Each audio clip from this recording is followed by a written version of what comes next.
Saludos, sean todos bienvenidos a esta nueva entrega de Protagonistas.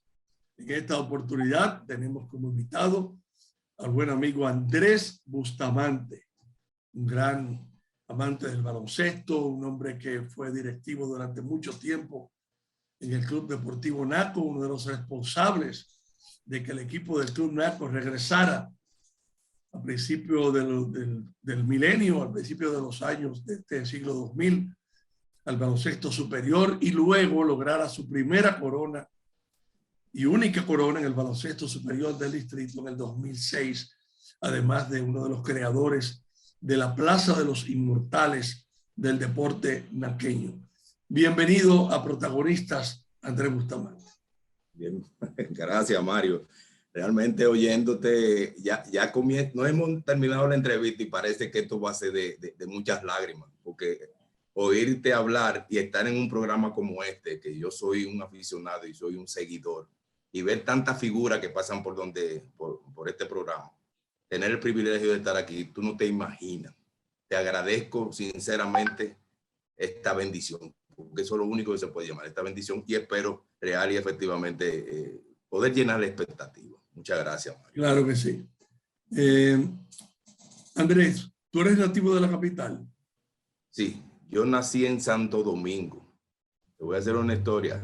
Nací en Santo Domingo, aunque mi padre, Bienvenido Bustamante, el maestro Bienvenido Bustamante, era de San Pedro de Macorís, Claro. y mi madre de San Cristóbal, pero nació, pero ella vivió siempre en la capital.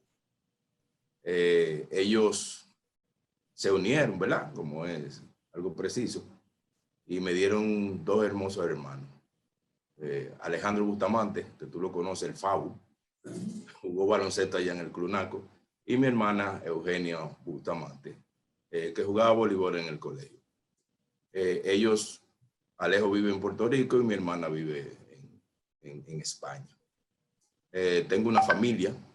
En el tren de la vida, como dicen los poetas, me tocó en el asiento del vagón donde yo estaba una hermosa mujer que se llama Evelyn.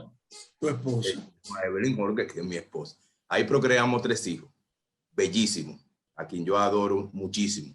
El primero se llama Gabriel, juega tenis en el Club Deportivo Naco. El segundo, Ernesto, que siguió la línea mía del baloncesto. Yo le enseñé los primeros pininos y me satisfizo muchísimo porque llegó a ser selección juvenil de la República Dominicana bajo el mandato de Maíta Mercedes y Bollón Domínguez. Viajaron a España, Venezuela, bueno. Y el tercero era un prospecto en pelota, 6'4" de estatura, zurdo, y estaba todo el mundo atrás de ese muchacho. Me tenían loco. ¿Qué edad tiene? Él tiene ahora mismo 30 y pico. Pero no firmó. No firmó porque él se dedicó a lo que le gustaba, las matemáticas, ser profesor, y se hizo profesional. Esa es la historia familiar. Bien. Andrés, ¿cómo te inicias en el deporte cuando comienzas a jugar baloncesto, que fue realmente tu gran pasión? Sí. Bueno, Mario, para llegar al baloncesto tengo que hacerte la historia. A mí me gusta. Claro. ¿Cómo comenzó esto? Nuestra infancia fue en la avenida Leopoldo Navarro. La avenida Leopoldo Navarro, frente a lo que hoy es ahí Centro Olímpico. El centro de rehabilitación se encuentra hoy, y eso era el aeropuerto General Andrews. Estamos hablando de hace mucho tiempo. Entonces se inició como se inicia toda la infancia: béisbol. Yo jugaba béisbol, cruzaba y jugábamos ahí béisbol. Ahí encontraba a veces algunas personas que me decían: tú juegas bien, quiero hablar con los viejos tuyos, pero yo siempre chivo. Papá y mamá nunca quisieron que nosotros fuéramos deportistas. Ellos siempre decían: ustedes tienen que ser profesionales. Nos lo decían a los 3: profesional, no quiero ser ni músico, decía, encontrar con papá. Que era un gran músico, no quería que tú fueras músico. Sí, no, él decía: a ustedes yo no le influyo, no. Ustedes tienen que ser profesionales. Y así lo hicimos. Y entonces yo me inicié ahí en el béisbol.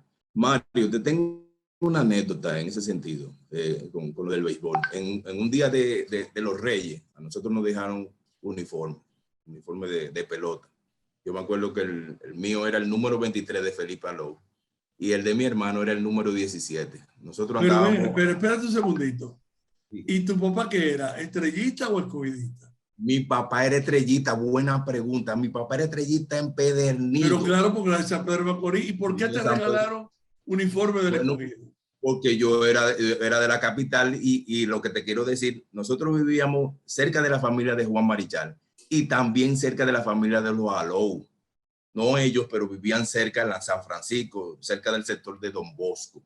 Sí. Y eso nos influía muchísimo cuando nosotros lo veíamos en la, bueno, ¿no? En la televisión, acuérdate que eran 3 canales lo que había, esa sí. Transmisión era.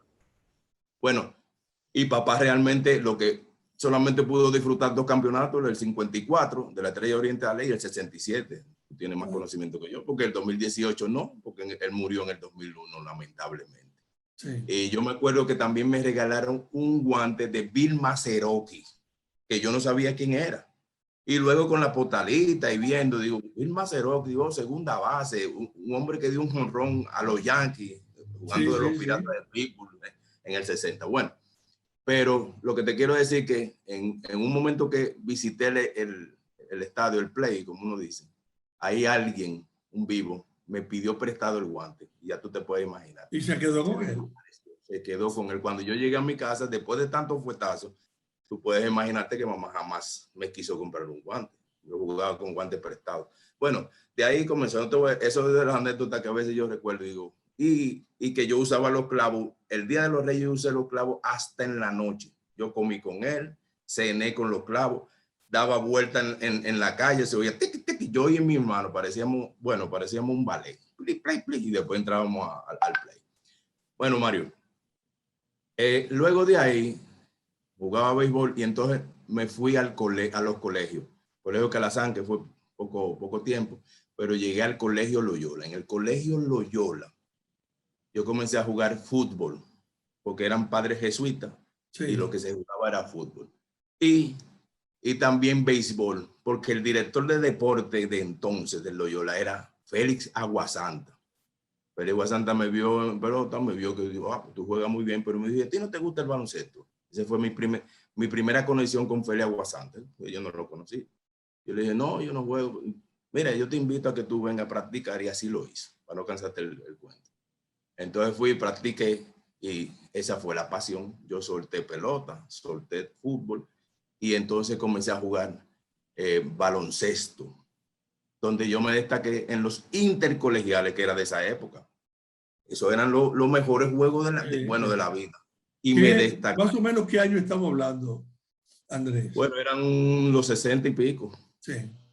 Eran esos los intercolegiales, lo que era la Salle. Eran famosos. Sí, eran famosos y se llenaba. Es más, a mí me decían Hungría porque era mi segundo apellido.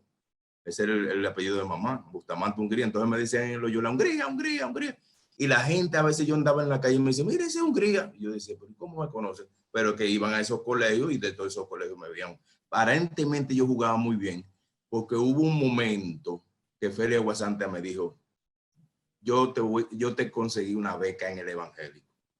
Cuando se lo dije a mamá, que mamá no quería nada de... El evangélico, que era la cuna del baloncesto en ese momento, de los colegios. Exactamente, y yo vivía cerca, como yo vivía en el aeropuerto, ahí vivía Villari, que jugaba del evangélico, Tomás Bobadilla. Cuando yo llegué a ir al evangélico, me vi con Café, que después también tuvo en el Naco. Café Cuesta, o sea, Café Cuesta. Pero era voleibolista también. Era voleibolista, pues saltaba muchísimo por todo el mundo. Y jugó baloncesto también. Exactamente, y jugó B del Club Deportivo Naco. Me vi, Mario Emilio, y me acuerdo que cuando yo entré al evangélico, yo vi 2 muchachitos rubios, que todo el mundo era la atracción.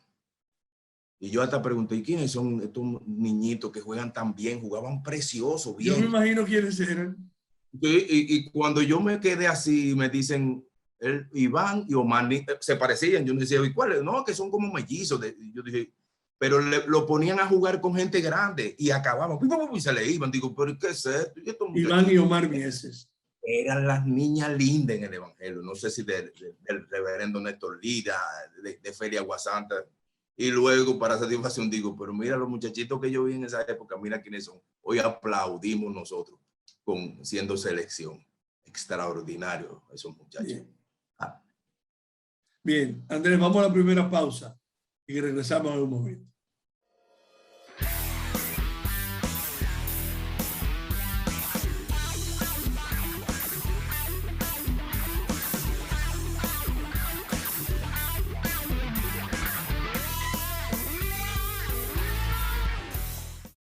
Entonces, Andrés, finalmente no fuiste al Evangélico Central, te quedaste en el Loyola. Entonces, ¿qué siguió después? Bueno, me quedé en el Loyola, como te dije anteriormente, por causa de mamá, pero encontré un amigo, un vecino que también jugaba baloncesto y me dijo, te estamos esperando en La Salle. Digo, ¿cómo que te estamos? Sí, todo el mundo te está esperando en La Salle, en La Salle. Digo, que no, que tú juegas bien y está todo el mundo y a veces la competencia contigo. Se lo dije a mamá y mamá me dijo, bueno, La Salle tiene el mismo nivel del Loyola. Además, ¿Quién fue que te dijo? ¿Quién fue que te dijo? Rafael Cruz Vitini, que jugaba de La Salle. Rafael Cruz Vitini, que era el que estaba... Era estudiante también, estudiante. Era estudiante y me llevaba un curso. Estaba en La Salle, estaba con Cuquilanga, a nivel de creo de Cuquilanga. Okay. Oye, ¿cómo es la cosa? Entonces así se hizo. Me fui para La Salle. Ahí me encontré también, una playa de jugadores extraordinarios desde que se fue a destiempo. Teddy Regus, Pedro H., el chinito Sin, estaba Cuquilanga, aunque me llevaba. Fernando Langa estaba en otra categoría más abajo. Memo, Langa, todo eso. Civilio, yo llegué a verlo. Ismael Tapia, que era tremendo jugador. Claro. Y obligatoriamente tengo que decirte que Faisal Abel, el maestro Faisal Abel. Ya tú te puedes imaginar cómo uno se sentía ahí. Y la satisfacción era doble, porque también Faisal era profesor de biología y llegó a darme biología. Y debo de decirte una primicia que yo se lo di un día del cumpleaños de Faisal. Faisal fue de la persona que me dijo, yo le parece que yo le sacaba buena nota en biología, en anatomía, y me dijo, tú si a ti te gusta la medicina, debes de estudiar medicina, tú vas a ser bueno en medicina. Y hoy yo soy cirujano oncólogo, probablemente por Faisal Abel, que me empujó a ser médico. Ahí pasaron los días, pasaron los años preciosos, muchos campeonatos, muchos juegos, y luego entonces pasé a la universidad. Ya estamos por los años de 74. ¿Estudiaste en qué universidad? En la UAS. En la UAS porque... ¿Y jugaste baloncesto allá también?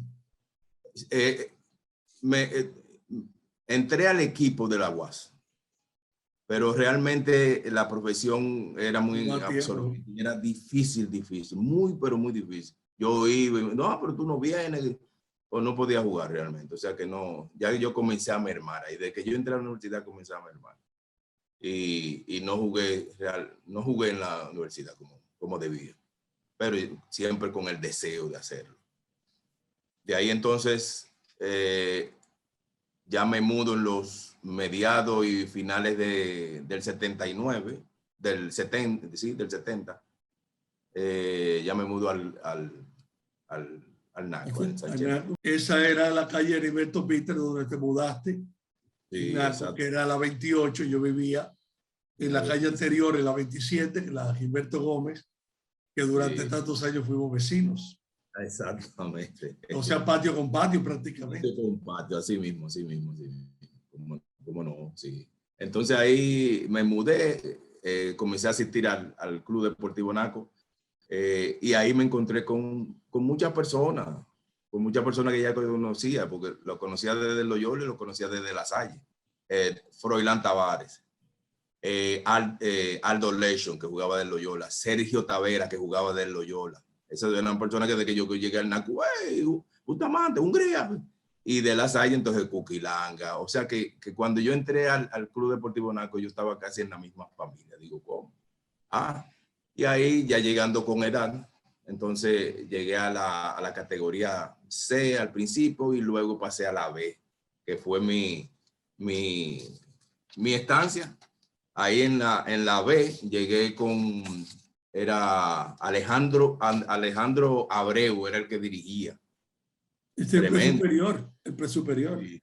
Y entonces, y Alejandro, todos sabemos que tenía un background porque había sido selección nacional y había dirigido también la selección nacional, o sea que eran profesores. Yo venía de una élite, Feria Aguasanta, Faisal Aver, Alejandro Abreu, Alejandro Tejeda, en muchos momentos. Pero lo más hermoso cuando yo llegué al Club Deportivo Naco era ver ese festival de jugadores pequeños, grandes, de diferentes colores. Siempre había juego. Tú te sentabas, llegaba temprano, te sentabas en la grada y veías la práctica, que eran, yo siempre he dicho que el Club Deportivo Naco en el área del baloncesto es una escuela, o era una escuela.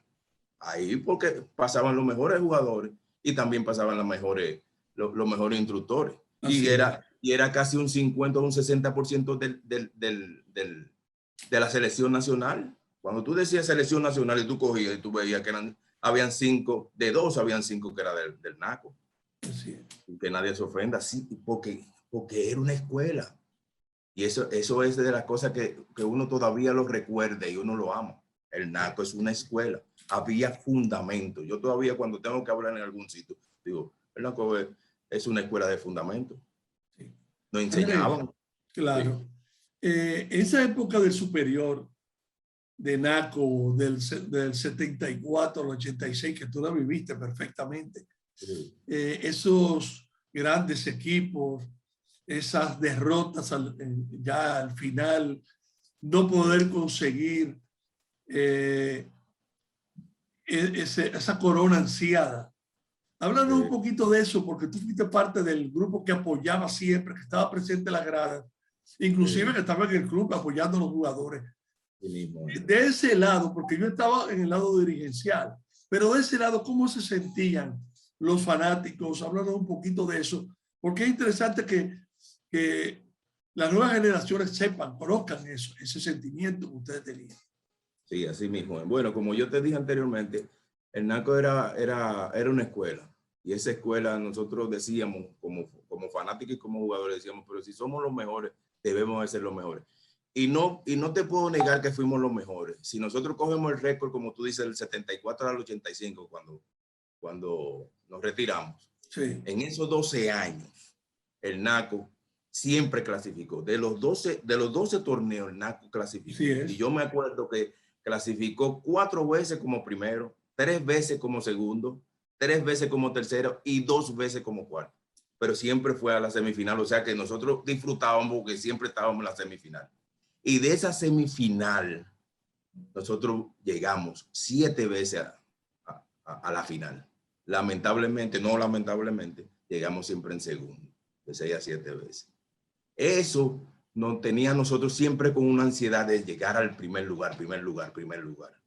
Pero el Naco, y deben de recordar esta generación, como tú dices, el Naco, el equipo de 1976, que era un buen equipo, y el del 1979 implementó un récord que era de 15 partidos, ganaron 13 y perdieron 2. El del 76 y el 79, un equipazo.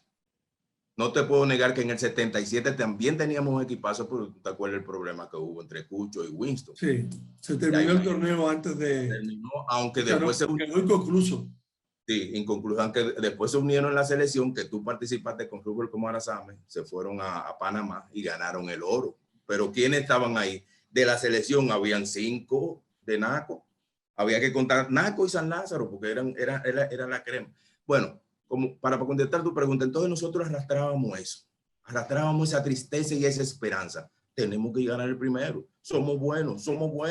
Tenemos lo mejor, tenemos todas las condiciones, ya sea económica, teníamos fanáticos, teníamos jugadores buenos. Y eso nos fue llevando a real y efectivamente tener una presión que nadie, bueno, tú eras de la dirigencial, tú fuiste uno de los profesores de la defensa a nivel cultural, social y deportivo del Club Deportivo Naco. Tú fuiste el que nos ponía a nosotros, pero hay que pelear. Bueno, digo, pelear en el sentido de defender a su club. Y eso, Mario, eso quedó en nosotros. Eso quedó en nosotros. Yo que era fanático y estaba ya, que había entrado, que tengo que decirte que a mediados del 76, aunque yo estaba ya en mi medicina, yo fui llamado, que fue otra de las anécdotas, yo fui llamado por Chun Sousa Brugal, en el Palacio de Deportes y me dijo, Humberto quiere que tú vayas a practicar. Digo, ¿cómo? Sí, y era el superior y yo me acuerdo que en el 76 fui, pero fue efímero. Pude viajar a Puerto Rico, eso me encantó, me vi con Blondé, con Dalmau en Puerto Rico. Ahí estaba Con Alejandro Tejeda Raymond Dalmau y Blondé. Eso fue en un viaje de fogueo. Yo había sido preseleccionado y me dieron un viajecito. Digo, oh, pero que mira qué lindo. Y nos quedamos con eso. Mi participación fue efímera, 2 minutos, 1 minuto, qué sé yo. Yo creo que tiré y ni le llegué al aro. Bueno, pero y cuando llegamos al 76, yo creo que en el 76 fue cuando llegó Winston Royal y yo pasé a ser reserva. Bueno, contestando a tu pregunta, y vuelvo a repetir, nosotros teníamos a Sancia. Eso en el círculo era primer lugar. No me hable de segundo, todo el mundo decía, era primero.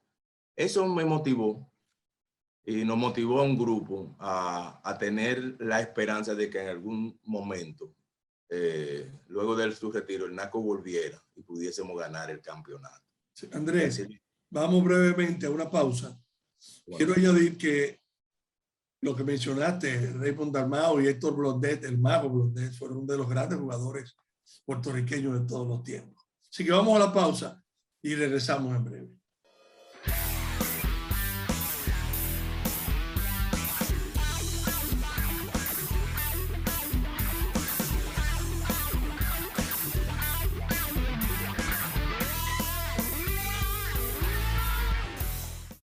Andrés, claro, yo sé que después que Naco se retiró en el 85, tú fuiste de los que propició ese regreso más adelante y que siempre luchaste para que Naco regresara al baloncesto superior del Distrito Nacional después de una larga ausencia.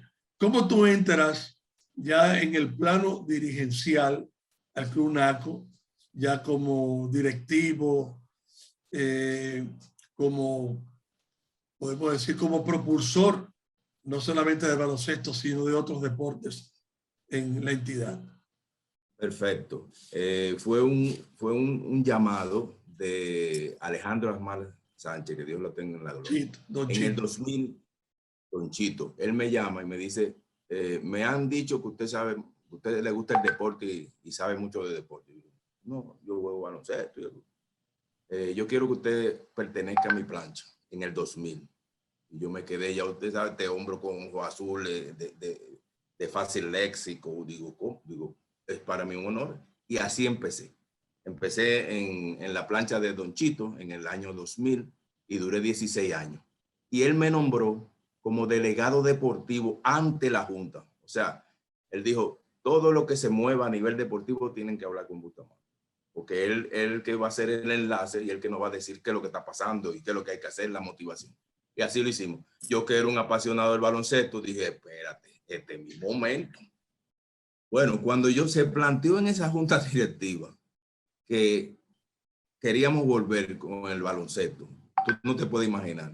De forma figurada, hasta galletas, patadas, de todo. Digo yo, ¿qué fue? Pues tú te estás volviendo loco. Pero no viste lo que nos pasó con el 83 con ese equipazo. Pero no viste lo que nos pasó en el 85 con el batazo de Mark Wilson. Pero tú no viste que...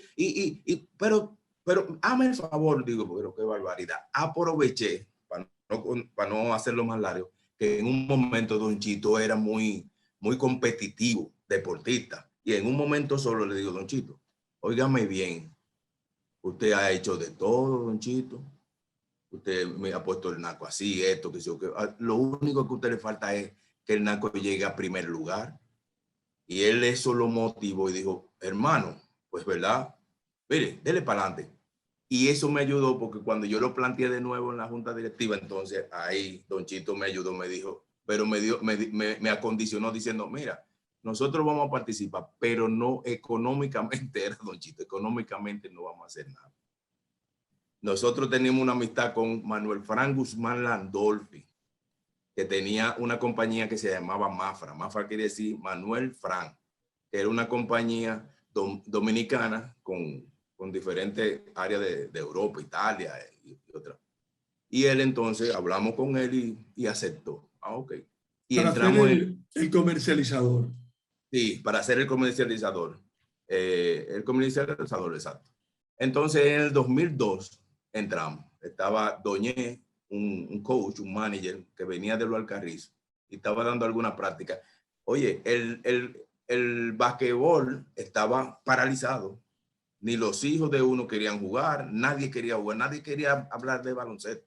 Pero comenzaron a ir algunos grupos de fuera del club, que no eran del club, y comenzamos. Entonces, escogimos esos muchachos que estaban yendo y participamos en el 2002. No nos fue tan mal. En la serie nos fue 8 y perdimos 6. Era hasta 14. En el 2003 no se jugó. En el 2004 y el 2005, 2 participaciones de nosotros, oíganme bien. En el 2004 ganamos 3 partidos y perdimos 9. Y en el 5 ganamos 3 también y perdimos 7, que era la modalidad. Andrés, ¿tú recuerdas a alguno de los jugadores de esa época? Y los dirigentes, los dirigentes del equipo. Los dirigentes era Doñé, bueno, estaba Doñé, tuvo Duquela. ¿Tú recuerdas? Yo sé quién es Doñé, pero ¿recuerdas el nombre? Julio Doñé. Julio Doñé. Sí. Julio Doñé. Doñé. Joven era. Un muchacho joven estaba. Joel Esteves, que todavía está. Duquela pasó por ahí. Algunos jugadores como Lolo Regú. Julio, tú dices Julito Duquela, el hijo de... Sí, el hijo de Julio Duquela, y como dirigente nos dirigió Duquela, Osiris. Osiris llegó un momento pero no nos fue bien. Eso motivó, Mario, para no cansarte un poquito, eso motivó a que nosotros no tenemos que seguir. Hicimos una conexión con Pedro Pablo Pérez. Pedro Pablo Pérez a veces iba al Mauricio y nosotros asistíamos al Mauricio para los premundiales y a ver la práctica. Vamos a decir que Pedro Pablo Pérez es un agente de jugadores que reside en Nueva York y que fue parte del equipo NACO de 1983. Exacto, qué buena ayuda, excelente, así mismo, porque cuando nos vimos en Mauricio, él me dijo, pero yo jugaba de allá en el 83 y volvimos a recordar eso casi con lágrimas otra vez, la misma cosa, la misma crítica, la misma, que pasó esto, porque todavía el 83 necesita una mesa redonda, pero no una mesa redonda, como 30 mesas redondas para analizar. Pero nos quedamos ahí, ¿y qué vamos a hacer? No, y mira, yo estoy en esto, yo consigo jugadores, y así mismo tuvimos contacto por vía de email y cosas de esas. Él viajó a Estados Unidos y seguimos con contacto. Nos volvimos a juntar, Pedro Pablo Pérez, en el Juego del Recuerdo de Naco y San Lázaro, que yo fui invitado por Cookie Lange, yo me acuerdo. Y ahí volvimos a hablar. Me dijo, no, yo lo que voy a hacer es que te voy a llamar y vamos a comenzar a trabajar temprano. Y así lo hicimos. Hablábamos por teléfono y me dijo, mira, lo primero que vamos a tratar de buscar un manager. Él tenía buenas relaciones con Bollón Domínguez. Se habló con Bollón Domínguez y Bollón Domínguez dijo, ¿qué quieren ustedes? ¿Un equipazo? Espérate. No, nosotros no queremos un equipazo, nosotros queremos ganar. Y así dijo, si quieren ganar, bueno, vamos a hacer esto. Y comenzó Pedro Pablo con el mismo Bollón Domínguez a buscar y a contratar. Yo creo que esa fue la clave, a contratar de forma temprana. Ya en febrero había muchísimos jugadores y un equipo, y se hizo un equipo, pero muy, muy, muy, muy bueno, de selección nacional, que quiero mencionar porque así sabemos. Primero, la mitad que tenía Luis Flores lo consiguió Pedro Pablo y lo contrató. Había salido, era NBA, había sido de la segunda ronda, el número 55 de los Houston Rockets, luego pasó a Denver y luego fue vendido el de Curry, a los Warriors. Bueno, pero fue efímera su participación, pero él estaba jugando en Italia y Pedro le dijo, mira, yo quiero que tú me juegues por consideración para Naco. Ustedes saben y todo el mundo sabe que Naco honraba. Lo que el Naco prometía, lo cumplía. Entonces nos metimos ahí. Después de él, Iván Almonte que venía de la Universidad de Miami, de Florida Sí, University. había tenido una gran actuación. Una gran actuación, líder en rebote, bueno, Iván Almonte, dijimos, pero que tenía muy buena, Pedro Pablo tenía buena conexión con el manager, Sergio Rocco. Sí. Y entonces habían hablado de Iván y dijeron, no, y se habló con Iván y dijo, no, yo arranco para allá, si tú estás ahí, que sí o qué. llegó Joel Ramírez, óigame bien el equipo, pero Joel Ramírez se había visto, dijo Bollón, yo cuando vaya al draft voy a coger a Joel. Pero aunque ustedes no lo crean, el draft se había cambiado de hora, parece que había un truquito ahí. Pero Bollón lo llamaron y dijeron, mira, va a empezar el draft, y cogió para ellos. Dijo, ustedes pueden hacer lo que quieran, mi hombre es Joel Ramírez. Y ahí se consiguió porque habíamos quedado en último. O sea que todo, sí. Dios sabe hacer la cosa. Quedamos en último y por eso pudimos en el draft coger a Joel primero, sí. Exactamente.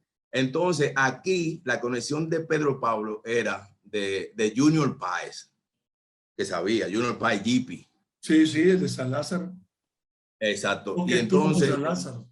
El que estuvo con San Lázaro. Entonces, él llamaba y dijo, yo quiero que tú me contrates a 2 personas. Un refuerzo regional que era Andy Williams. Sí, que había sido de la Romana, perdón, sí. Andy había sido, ajá, y quiero también que me contrate a Marlon Martínez como refuerzo nacional. De Puerto Plata. De Puerto Plata, pero entonces cuando llamamos a Marlon Martínez dice, no, que yo estoy jugando en Santiago, en Puerto Plata. Y Pedro Pablo y Bollón muy hábil dijo, está bien, sigue jugando, pero yo quiero, y cuando tú termines en tal fecha, ahí vamos a estar en finales, yo quiero que tú, y se firmó para que fuera finales. Mientras tanto, entonces se consiguió a Salas, Alejandro Salas, que jugaba también de Santiago, un fornido. Sí, el caballito. El caballito. Oye, Mario, pero usted la sabe todo. Carlos Martínez. Exacto. Perdón, Carlos Paniagua. Carlos Paniagua, que yo lo conocía, había sido selección y nosotros lo habíamos tomado en los equipos anteriores, lo habíamos tomado porque Duque le decía, necesitamos a Carlos Martínez. Y luego estaba también en el equipo, Ricky Soliver, que lo trajo jovencito de Estados Unidos. No, pero Mario, bueno, entonces estaba Ricky Soliver. Pedro Pablo también. Pedro Pablo y Ona College. Él había terminado y dijo, desde que tú termines quiero que esté en Santo Domingo. No, yo arranco para allá.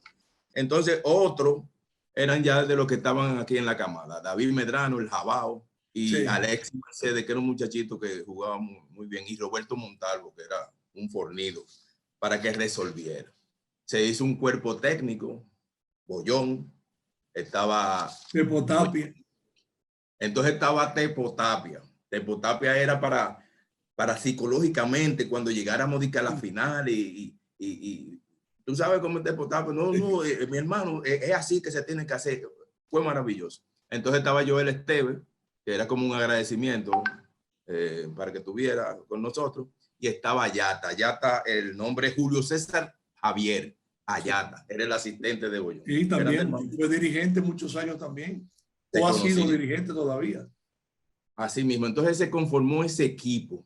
Al conformarse ese equipo, entonces había un grupo dirigencial o ejecutivo, donde estaba yo, siempre se han confundido los nombres, un gerente general, que era yo que fungía como gerente general, un gerente de operaciones, que era Pedro Pablo. Entonces se nombró, nosotros nombramos, ya con la anuencia de Don Chito, a Roberto Modesto como apoderado. Y había un gerente comercial que era el señor Peña. Se conformó eso. Peña, Velardi Peña. Velardi Peña. Y entonces se estaba también Manuel Fran, ¿no? Ya Manuel Fran había salido. Okay. Manuel Fran había estado en el 2000. Bueno, al principio, sí. El 2004, el 2005, y al nosotros no haber tenido, entonces, y él ya no quería seguir participando, había, como decía él, había perdido algunas cositas. Sí. Andrés, sí, vamos a la pausa y volvemos porque es una historia muy interesante. Sí, gracias. Así que, adelante, señor director.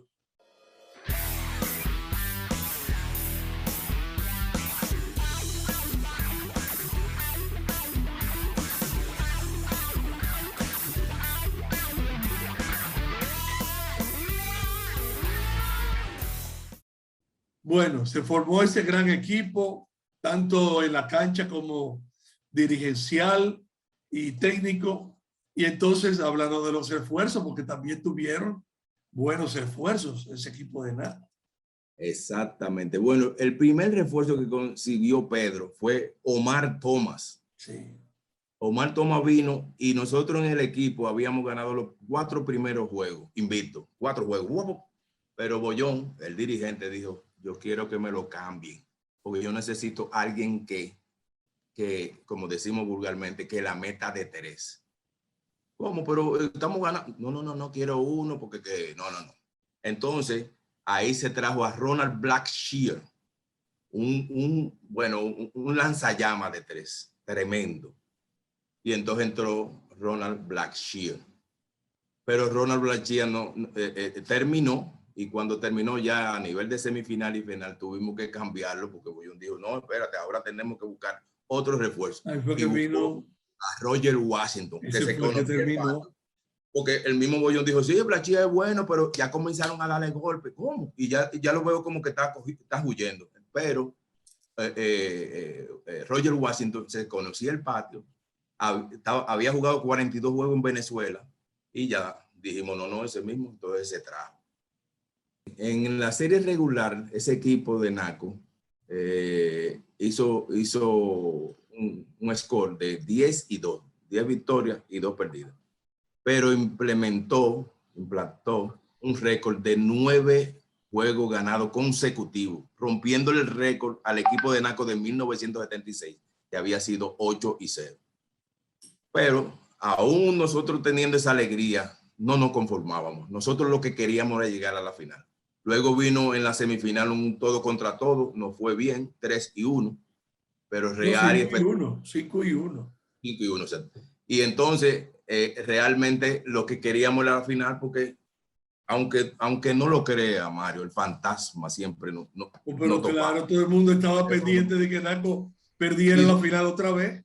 Así mismo, y déjame decirte, el Naco comenzó y la asistencia era poca y la gente no le interesaba. Tú le decías, no, vamos a volver lo mismo. No, yo no voy a sufrir, no. Bueno, nosotros nos fuimos así. Así mismo es. Bueno, pues llegamos a la final y en la final también fue algo de teatro. Increíble. Nosotros hicimos el primer juego contra Villa Francisca, un equipo aguerrido, y ganamos el primer juego 92-80. Pero Mario, a ti que te gusta la historia, tú debes de escribir esta historia. El segundo juego se ganó Villa Francisca 108-100 en 2 tiempos extra. Y yo le escribí todo eso. Sí, yo sé, en 2 tiempos extra. Y yo dije, pero ya tú te puedes imaginar. O sea, cuando salí, hay anécdotas que no se van a confesar por aquí, porque ahí hubo de todo en ese camerino. Bueno, llegamos al tercer juego. Y el tercer juego, Mario, 76-75 en un tiempo extra. Que el que lanzó dio en el aro y hizo así para nosotros perder y ganamos. Y ya. Oye, pero estaba rondando el fantasma de su campeonato. Oye, yo recibía llamadas, la gente que me pasaba por el lado me dijo, lo mismo, y tanto cuarto, porque tú tienes ahí 7 selecciones nacionales, y yo decía, mierda. Y tú tienes un buen dirigente que también es el dirigente y tiene a Pedro Pablo que consigue norteamericano y que eso era difícil, bueno, uno tenía que tener un poder para no pelear en el palacio, fuera del palacio, en el mismo club. Tú decías, pero ¿y cómo? La misma gente. Bueno, pues te voy a decir que yo no respiré porque tenía el compromiso de la directiva. La directiva me lo había dicho, oye, no queremos volver a lo mismo. Hasta que ya había un cierto espacio y entonces fuimos por fin el 26 de junio, no me acuerdo de esa fecha, del 2006, ese domingo. Fue precioso porque las nubes iba a llover, ya tú sabes, digo yo, esto está triste. Bueno, arrancamos para allá y real y efectivamente hicimos un gran juego. 92-73 por 25 puntos. Sí, entonces, fue muy fácil la victoria. Y ahí entonces, ahí hubo el respiro. Yo me acuerdo que todo el mundo celebró. Yo me quedé sentado y yo dije, ¿y será real? Porque todavía. Entonces, fue así que yo hice un escrito que se llamó de 2 páginas, en algún momento te lo voy a compartir, describiendo aquel día. Y yo le puse, la pesadilla se marchó. Naco campeón. Yo se lo voy a compartir para que ustedes vean cómo cronológicamente. En el 2006. 2006, 26, me parece 26 de abril del 2006. Y ahí fue que todo el mundo celebró, te lo voy a decir con toda honestidad. No, yo recuerdo la celebración en el club, fue algo extraordinario. Celebramos, pero yo te digo en mi parte, aunque ya, pero la carga todavía estaba. Desde la semifinal ya había, y cuando perdimos ese segundo juego, que se empató la serie 1-1, y cuando nos fuimos a un tercero que por 1, eso fue.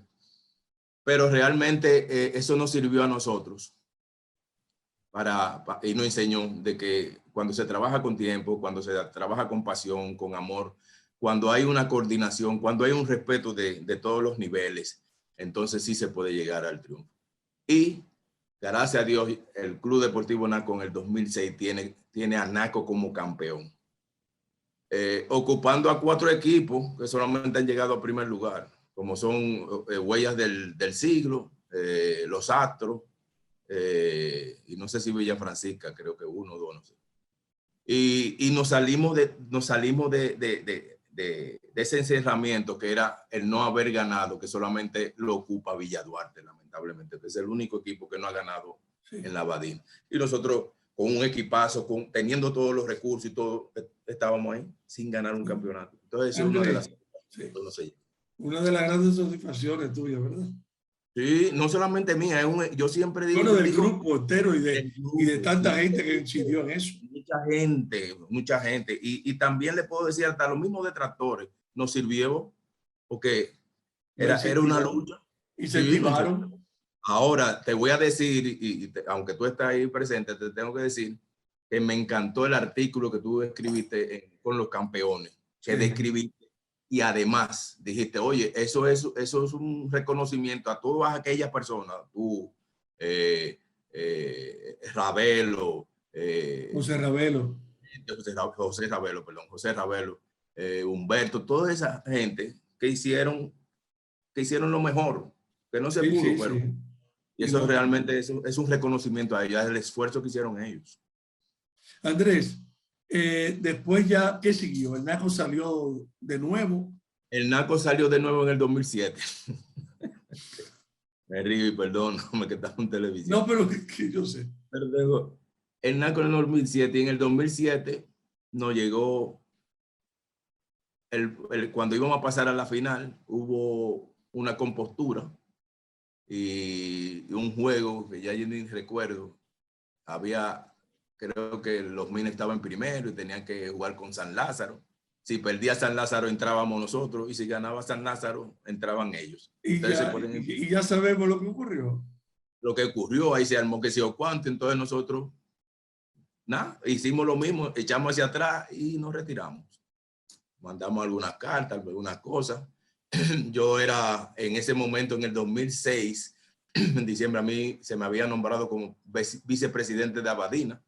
Directivo de la Abadina. De Abadina, sí. Y entonces yo lo vi factible, poner mi renuncia, la puse en mi renuncia. Dije la causa, no hablé nada de ese huevo, causas personales. Y entonces en el 2008 puse mi renuncia.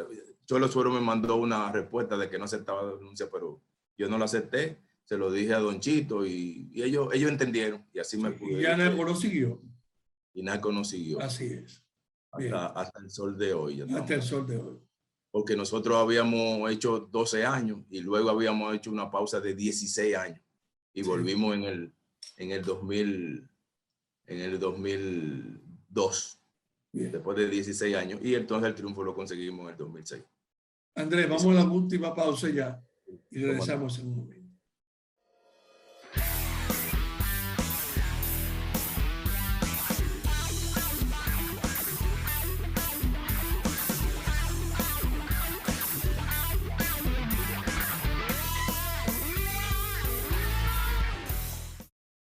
Bien, Andrés, ya en la parte final del programa, brevemente vamos a hablar de la Plaza de los Inmortales del deporte naqueño.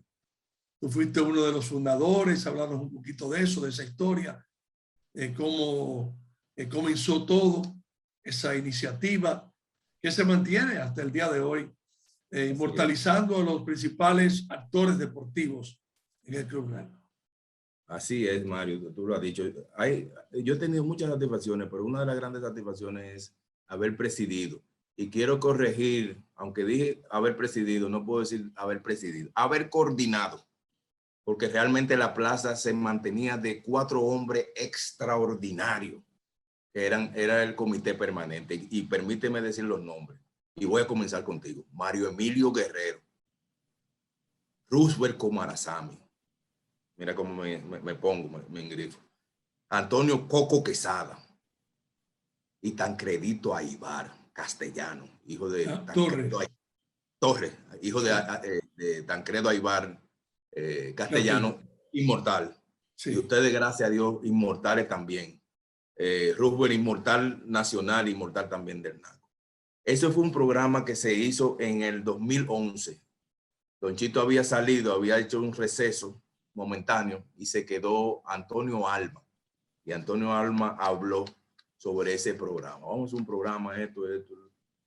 Yo, como era en el enlace en la directiva, digo yo, pero eso es magnífico. Y entonces ahí se hizo todos los preparativos, se dieron todas las ideas y se hizo ese programa. En una resolución, la tercera resolución del 20 siempre de abril, del 20 de abril del 2011, entonces se hizo ese programa. Un programa donde lo que se iba a reconocer eran los lauros y las glorias, no solamente de los propulsores, sino de los atletas que habían elevado al Club Deportivo NACO. Precioso, bellísimo. Yo no tengo nunca palabra para hablar de eso, lo que es el monumento, que quisiera que todas las generaciones, la anterior y la de ahora, lo vean allí.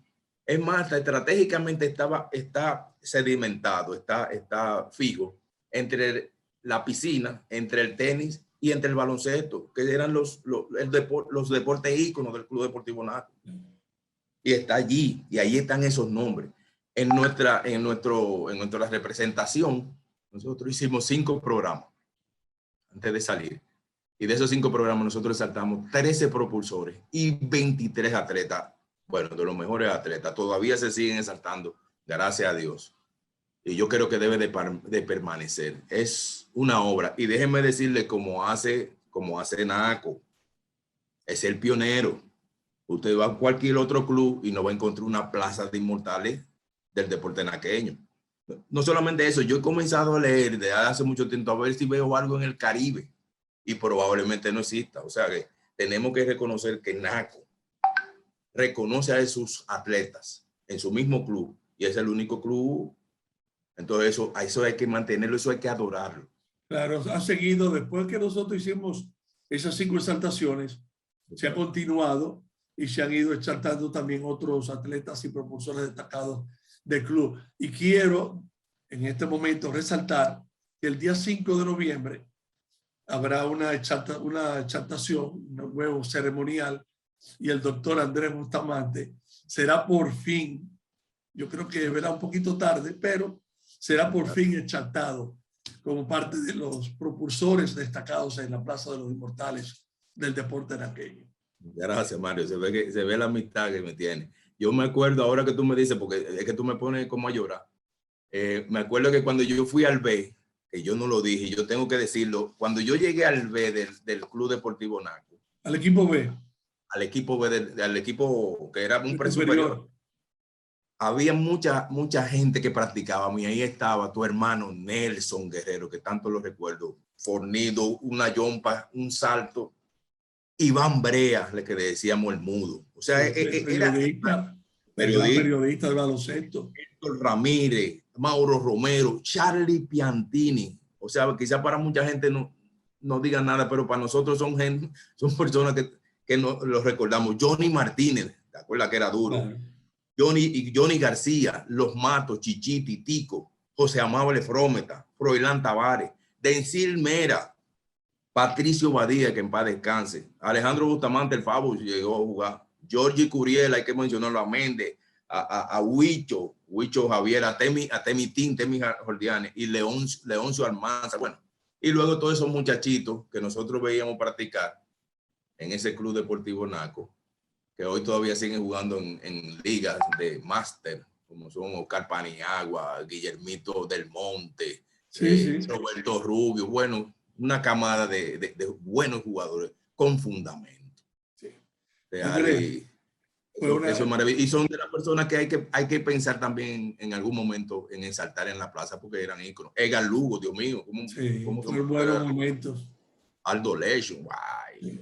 El Naco siempre, el Naco era un festival, el Naco era como ir a disfrutar, era una cantera de jugadores.